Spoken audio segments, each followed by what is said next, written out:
This is how to reach $100,000 in 2025 as a tutor. And the answer is 7 new students per month, paying you $200 per month, and without any students leaving. So, how do I get to this number? So, essentially, I created a free tool, link in the description, that actually calculates how much students that you need every month to reach your first $100,000 in 2025. So, a question or better question is, how do you then get 7 new students per month?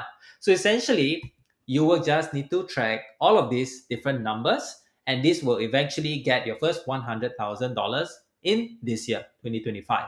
So these are the different numbers that I recommend to track in order for you to reach your first 100K. And let's get started on the first number, which is ad spend. So ad spend refers to the cost of doing ads, whether it's Google ads, Facebook ads. And if you're not using ads like SEO, then maybe you hire an agency or person to do your SEO. Or if you do none of that and actually did social media, great. But the thing is that time and effort is also money cost. So for example, if you are worth $100 per hour, then that means doing social media for 1 hour will cost you $100, and then you multiply by maybe 30 or 20, depending on how many days that you actually do. So there's ad spend, or I call it marketing spend.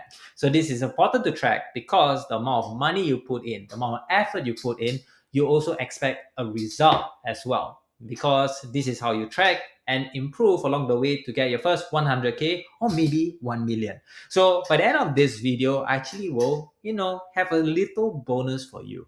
So in this case, the ad spend, maybe in this hypothetical question, hypothetical situation is $1,000 for the first month. So the next one is number of leads. So leads are essentially potential customers that are interested in your service and also require your service to solve their problem. So for tutors, it is usually parents who sees the results of their students not really doing so well and they want to improve for their end of year exam. Maybe other students or parents, maybe they want to have their kids to go for piano lessons because they know it's a very important skill for them. So this is where leads are very important, and most of the time you get it from your ad spend. So it is important to track because the effort that you put in your marketing, whether it's ads, whether it's social media, you also in a way expect leads to come in terms of maybe they sign up for your trial classes, maybe they get a free book from you. So these are things that you need to track because it is something that you expect back. So if you put in 1,000 and you have 0 people sign up for anything, then you know you need to work on with your marketing efforts, your we call it creatives, or essentially things that you post on your ads or even your social media to increase the number of people getting to know your service and maybe also paying for your service as well. So in this case, we're very lucky. 100 leads for $1,000 ad spend. Actually, that's very, very good. So the next one is number of new paid students. So usually for education, students will join you for a period of time. So it's better to track how many new paid students you are able to get. So if you get more new paid students in month one, you get a very good, I call it base recurring revenue. And this allows you to actually be a little bit less stressed because if you do a good job, they will follow you or they will be in your service for a very long time. So this allows you to know how many people you get who are new when you do your ad spend as well. So this is important to track because probably in the few years that you have done this, you probably see a pattern in terms of there's a lot of students joining maybe after June because they might have some preliminary exams or whatnot because it's also close to the exam period as well. Then there's also dry months, maybe in the December, this October, November, and this is where maybe you can come up with holiday classes, head start programs so that students join you earlier. So in this case, I've earlier mentioned that 7 new paid students to get your first $100,000. So the next one is conversion. So conversion is essentially how many people sign up for you. So essentially maybe your trial classes and how much they manage to join you as a paid student. So this is mainly your sales skill or how you manage to convert people from knowing you to joining you. And in this case, it's important to track because if your conversion is low for a particular month or for a couple of months, that means generally you need to improve your sales skill, whether it is through trial classes, whether it's through webinar, or whether it's they just automatically join you through the website and you need to improve the conversion rate in that case. So that is something that you need to track. So in this case, it's a very simple calculation: the number of new paid students in 1 month divided by number of leads, and that is how you get conversion. And in this case, your conversion is 7%, which is actually very very low. But I mean, if you can't close 7 people out of 100, then that's something that you need to improve. Maybe you can jump up to 14%, which double your revenue in this case. All right. And talking about revenue, that's the next number that you need to track. So essentially, this is the income that you get from your paying customers for your services, right? Whether it's tutoring, whether it's piano classes, enrichment classes as well.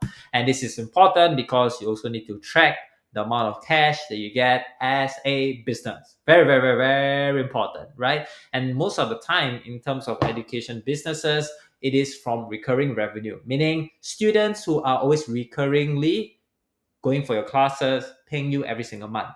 The longer you have the student coming to you, the better your revenue is, right? And generally, if you start out, then maybe you have 0 students and your current revenue might just start out as 1,400, which is okay, not so bad, right? So the next one is return on ad spend. So essentially, it's how much you're earning versus how much you are spending. So if you spend $1 in your marketing efforts, in a way, you should earn back $2, right? So if I were to spend $1 in terms of ad spend, I should in a way earn back $2. So return on ad spend is basically how effective your marketing and in a way sales efforts to get revenue. So this is where you can track it weekly or in this case monthly, and you can come up with a hypothesis or actually see what you did well or what you did not do well to see how you can improve your, we call this ROAS, right? So in this case, the return of ad spend is revenue divided by ad spend. So in this case, the revenue is $1,400 and your ad spend is 1,000. So you divide by that, your return on ad spend is 1.4 times, which is also generally not good. You tend to do a lot more, maybe 2, 3 times more, right? So the next number to track is this thing called customer acquisition cost. So how much you are spending to acquire a paid customer. So this is important because you generally want a low, we call this CAC or customer acquisition cost, because if it's very high, then in a way you won't really have profits at the end. So in this case, how you measure this is because is using your ad spend and divided by number of paid students. So this is like a very simplified version of your customer acquisition cost, but it actually has more to that. So in this case, it is $1,000 and divided by 7, you have $142, which is the customer acquisition cost, which is okay. That's actually not bad, right? And the last one, a bonus at the end, is the number to track is actually profit. So maybe you're earning a bit, right? So there is this saying, revenue is vanity, profits is sanity. So a very simplified version of the calculation is basically your profits is equal to revenue minus expenses. So you know how to calculate revenue. But the thing is that what are expenses? So expenses are essentially salary, software, ads, anything that you need to spend on to run the business. So there is, I mean, a lot of times people might, minus the ad spend and then they ignore all of the different costs that you need. But actually, what is your profits, right? So there's different type of profits, but I want to simplify this to just profits, right? Revenue minus expense, right? And that's actually what you actually earn. So in this case, a very simplified version. Yes, there I didn't include a lot of things, but a very simplified version is that you have your revenue minus your ad spend, and then that's where you get your profits. And you see in this case, your profits is not that great. It's only $400, and you haven't minus off a lot more things, maybe software that you use. So essentially, this is something that you really need to work on, and as much as possible, you want to slowly, get more new students along the way. And you might be thinking, oh my God, how do I calculate all of this? Don't worry, I have a tool that can help you to track all of these numbers.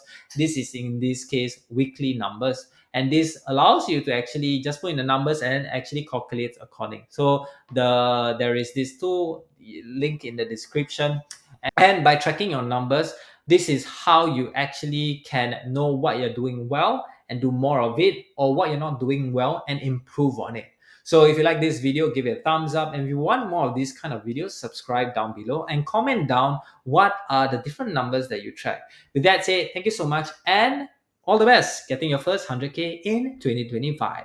Bye bye.